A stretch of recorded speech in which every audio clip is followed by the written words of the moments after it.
You know, I think Sony made a great case for the PlayStation 5 yesterday, and I kind of went over that. Was it perfect? No. Were there some issues? Absolutely. Is it really something that's going to keep people from buying a PlayStation 5? I don't think so. I mean, obviously, those things are sold out everywhere already.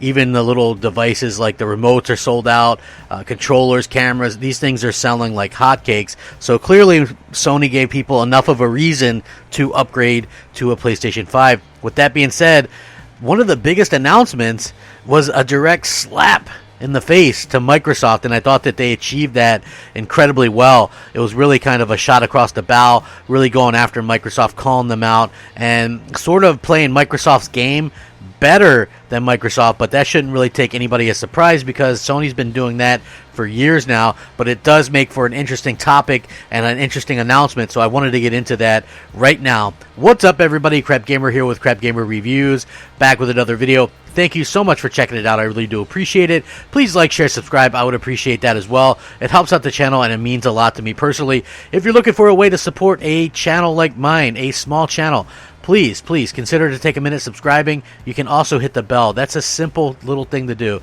Hit the bell so you're notified of all the content as soon as it drops. Very much appreciated. That's very awesome when people do that. And, you know, if you also want to possibly consider hitting the bell so you're notified of all the content. And again, that's just something that I do every day. Daily content. It's always something fresh. It's always something new. It's always something off the cuff.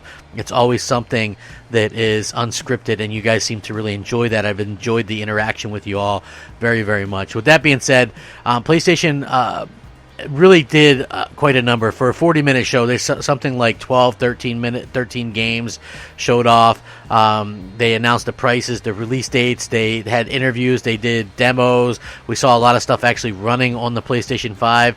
That is an incredible thing that they were able to accomplish, but a lot of the times what Sony does is completely sort of embarrass Microsoft at their own kind of game, and this was something that I really kind of thought was kind of hilarious, the way that they did it, because it came towards the end. And again, if you're into this, I think that's great. For me, it's not a super reason to buy a PlayStation 5, but the reason that I thought that they included this and was pure genius was because there's probably a lot of Xbox fans who might be getting ready to switch over to the PlayStation 5, and the reason why I say that is, look, there's no games, okay? We just got to be honest, okay? There is no games on the Xbox Series X or Xbox Series S at launch worthwhile. There's nothing from the first party aside from Gears Tactics, which is a PC cast-off. So again, you could have people that are upset that they didn't get a AAA exclusive for this entire year.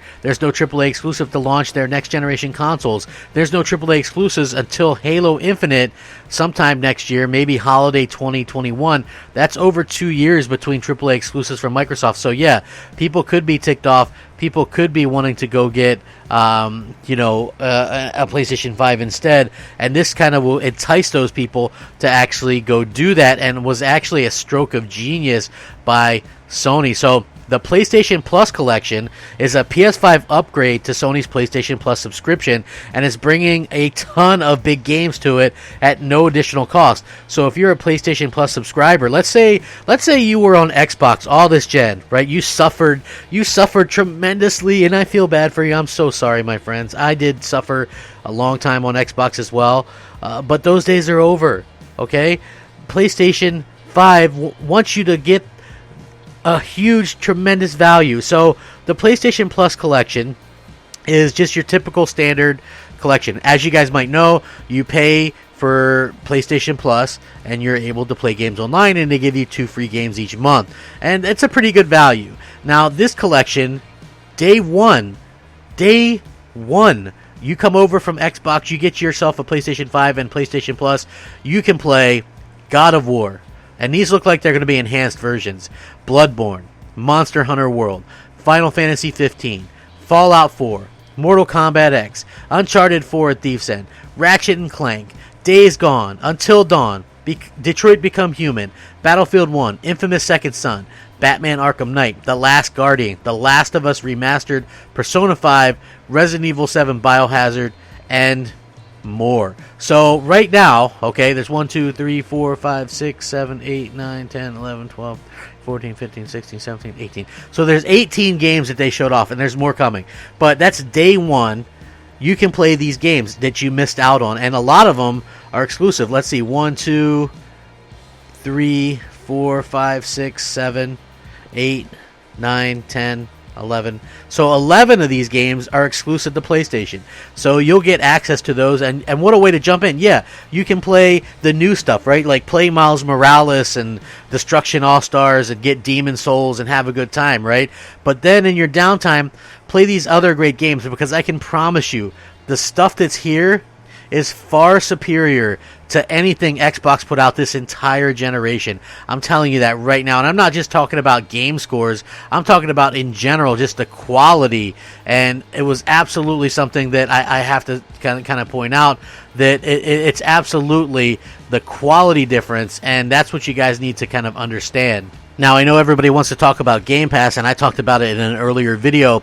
Game Pass is something that Sony has flat out said is not sustainable by their means and their methods. And basically what that means is, if you're coming out with 4 games that cost, 300 million plus each in a year, that's over $1 billion.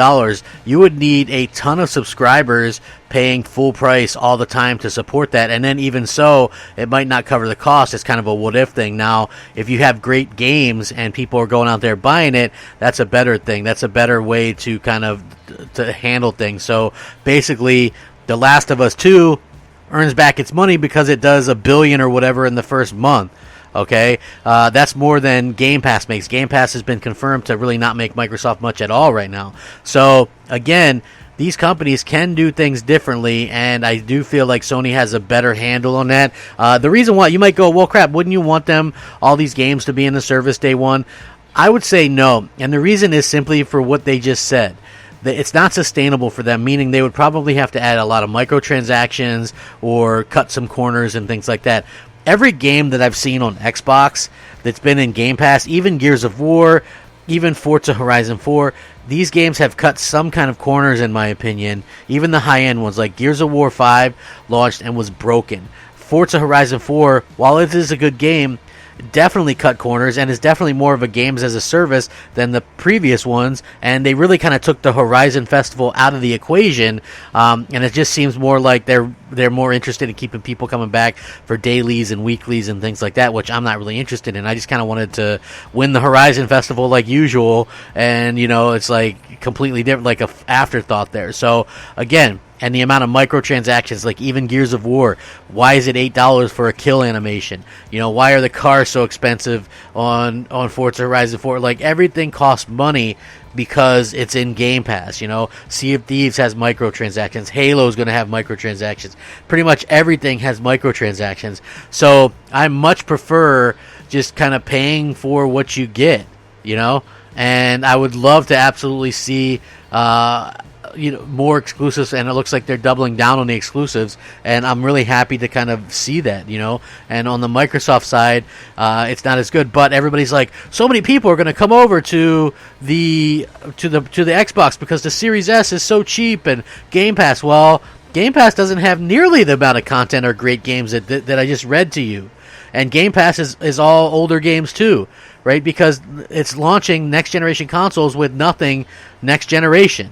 Right, it's all stuff that we can play on our current console and Xbox One. So technically, if you want to get technical about it, you add up the scores that I just read to you from those games, and that's a much better value, and that's going to work much better to get people over to PlayStation 5 than what Microsoft was doing. And I think that they did a phenomenal job with that. They really conveyed that, and I think that Sony really went after Microsoft in a lot of different ways, but with this announcement in particular, they really kind of pulled a number on Microsoft, and I really thought that Microsoft won't really have a way to respond to this, because Microsoft is stuck doing what they're doing, putting their games on Game Pass day and date, putting their stuff on PC and having it run on phones. Really, that stuff all should have been an afterthought, and Microsoft should have really been more focused on what they're doing in the present, just with the console. If you want to win PC gamers over, that's fine, but what are you doing to win screwing console gamers over. I mean, after you kind of screwed us over for an entire generation and quit in 2015, and you still have nothing to launch in 2020 at the end of 2020. That's really a shame, and it really hurts me to kind of see the way that they've kind of done this, you know, the way that they've kind of set themselves up for failure and the expectations so low that you really don't expect anything from Microsoft at this particular point. So yeah, very disappointing to say the least, but it is nice to see that Sony is giving so many incentives for buying a PlayStation 5. If you're an Xbox owner and you're disillusioned by them, disenfranchised by them, don't like their direction because it seems to be super casual and PC and mobile, then hey, there's a place for you. There's a console for you. It's called a PlayStation 5. Now, don't misconstrue that with me trying to talk you into getting one or saying what you should get with your own money, because spend your money how you want. Just my two cents, just my opinion. Anyway, let me know what you think down below. Thanks for watching. Please stay safe, my friends. Rack 'em up. Have a great day. Game on. Game on. Crapgamer out. Unscripted.